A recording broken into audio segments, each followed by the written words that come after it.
J'ai une histoire à vous raconter qu'un jeune frère m'a raconté il y a quelque temps. Après se repentir à Allah Azza wa Jal, il est actuellement marié. C'est une histoire de délire de jeunesse qu'il m'a raconté lorsqu'il s'est inscrit à l'université. Je l'ai intitulé « Chère sœur, tu es en danger ». سأحكي لكم قصة قبل أن نبدأ في الأسئلة والأجوبة. حكاية قد ألقاها إحدى أصدقائي بعد توبته لله سبحانه، وهو الآن حاليا متزوج. يحكي لي ذلك الشاب قصته لما بدأ التسجيل في الجامعة هنا في بروكسل. Ce frère me dit: comme tout jeune et comme tout étudiant à l'université, j'aimais les filles. Il me suffisait de parler, mes yeux verts et mes cheveux brun clair faisaient l'affaire. Après 2 ans de mon inscription, une sœur s'est inscrite dans une matière opposée à la mienne, une sœur d'un comportement exemplaire, douée d'intelligence, belle, sérieuse. Je l'aimais beaucoup. J'alla l'interpeller une fois, elle me rejeta d'un coup sec, ce qui m'a rapproché beaucoup plus d'elle. Je la voulais à tout prix. J'étais prêt même à me marier avec elle. يقول ذلك الشاب: سجلت نفسي في الجامعة، وبعد 2 عام من التسجيل إحدى الأخوات كانت لديها أخلاق ما شاء الله، كانت جميلة لطيفة كريمة، كانت يعني ملتزمة، كنت أريد الزواج بها. Mais ce frère, bien sûr, n'était qu'un pêcheur qui voulait juste attraper un poisson afin de le mettre dans son panier. Combien d'histoires avons-nous entendues à travers les livres, à travers les vidéos et autres? Mais ceci est une histoire réelle qui s'est déroulée ici à Bruxelles par un jeune, ici. Il me dit, quelques jours plus tard, j'alla l'interpeller de nouveau, en lui disant que la matière qu'elle a choisie était une matière qu'il a toujours voulu suivre. Ce n'est qu'un mensonge. Cette sœur, qui était une sœur d'un comportement exemplaire, croyait en ce qu'il disait. Il me dit, elle était séduite par mes paroles. Elle était séduite par mes paroles. Et nous commença tout doucement à se fréquenter de plus en plus et à ouvrir un dialogue. On commença par se discuter à l'école, puis par SMS, puis au téléphone, jusqu'au jour où elle a pris confiance en moi. Elle m'interpella une fois pour demander mon aide dans une matière qu'elle devait rendre pour son école. Il accepta, bien sûr. À l'époque, c'était un loup. Il ne cherchait qu'une proie. Il me disait, je la rencontra, j'accepta, je l'aida dans son travail.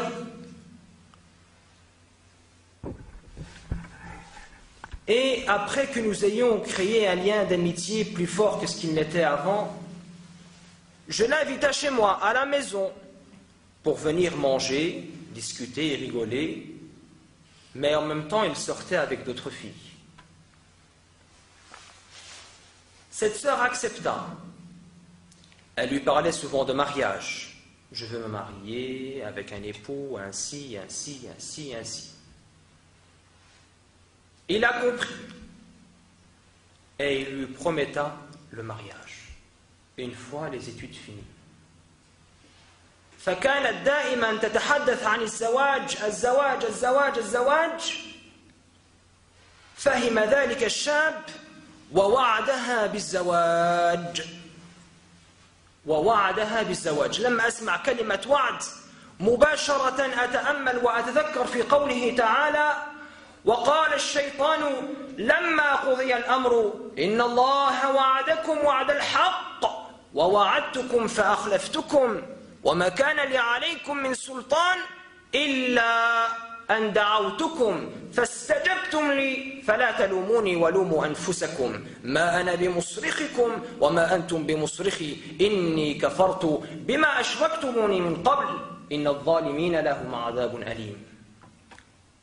Il me dit j'accepta et je lui promettai le mariage en récompense une fois les études finies et à condition qu'elle ne me quitte pas. Durant cette soirée, avec des belles paroles mielleuses à gauche et à droite, il me dit, je l'interpella et je lui dis, je suis prêt à faire ma demande en mariage dès demain matin chez tes parents, à condition que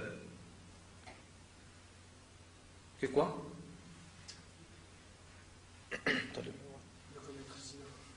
À condition que tu me laisses te voir nu et que je puisse faire ce que je veux de toi, afin que cela soit un signe de confiance entre nous. Cette sœur amoureuse d'un amour aveugle, accepta et se laissa faire. Ce qu'elle ne savait pas, cette pauvre sœur, c'est que cela changera. Je dirais pas changera, mais plutôt je dirais détruira sa vie par plus tard. Après cette soirée, le jeune a été absent à l'université plus de 2 semaines. Elle n'arrêtait pas de l'appeler, de chercher après lui, mais il ne lui donna aucun signe de vie. Après quelque temps, rempli de chagrin et de problèmes, le père de cette fille savait qu'il y avait quelque chose qui n'allait pas dans sa fille. Commença à l'interpeller, à lui poser des questions. Petit à petit, on passa à la torture et au coup, jusqu'à ce qu'elle avoua. Ils partirent voir un médecin et trouva que cette fille était enceinte, due à une seule soirée. Elle était enceinte, on rentra à la maison, encore des coups à gauche et à droite, alors que ce jeune homme est pépère, à l'aise, sur une île, je ne sais pas où. Façon de parler, bien sûr. Après quelque temps, elle n'arrêtait pas de l'appeler, jusqu'à ce que ce jeune homme apprit d'un camarade de classe ce qu'il se passait, que cette fille était enceinte et que son père n'arrêtait pas de la torturer. Et malgré cela, elle n'arrêtait toujours pas de l'appeler. Jusqu'au jour où il apprit que cette sœur qui lui faisait tant confiance, cette sœur à qui il a promis des choses, cette sœur qu'il aimait tant, cette sœur qui voulait absolument se marier avec elle, cette sœur avec qui il a joué avec ses pieds, cette sœur à qui il a menti, cette sœur à qui il a commis du mal. Il a appris par la suite que cette sœur a été incarcérée de force en hôpital psychiatrique, wala'iyadu billah. Et ce pour la simple et unique raison qu'elle a accumulé de façon choquante plusieurs problèmes à l'intérieur de sa tête. Ses parents la rejetèrent, la nièrent, ses amis, son ami, si on peut appeler ça un ami. Y a-t-il plus victime que les victimes de l'amour? Y a-t-il plus aveugle qu'un amour aveugle? Pourquoi se déranger mutuellement tel que nous l'a appris le professeur Fathi Fredj à des heures tardives, 3h, 4h du matin? Allô chérie, ça va? Tu vas bien? Tu dors pas encore? Non, je dors pas encore. Et toi, tu dors pas encore? Non, je dors. Allez, raccroche. Non, raccroche-toi d'abord, moi je vais pas raccrocher. Je t'aime, moi aussi je t'aime. Mais non, vas-y, allez, raccroche. Non, je raccroche pas, raccroche-toi d'abord. Mais t'es mon amour. Toi, une fleur, c'est pour un jour. Toi, c'est pour toujours. Que mensonge et mensonge et mensonge. Hein? Une fleur, c'est pour un jour. Toi, c'est pour toujours. يا أختاه إنك في خطر، أقولها لكم بكل صراحة، أحب من أحب وكره من كره، الأخوات في خطر. غفر الله لي ولكم وغفر الله لذلك الشاب، وأشكركم على استماعكم، ثبتني الله وإياكم، وغفر الله لجميع الإخوة والأخوات، وهداني الله وإياكم، وبارك الله فيكم.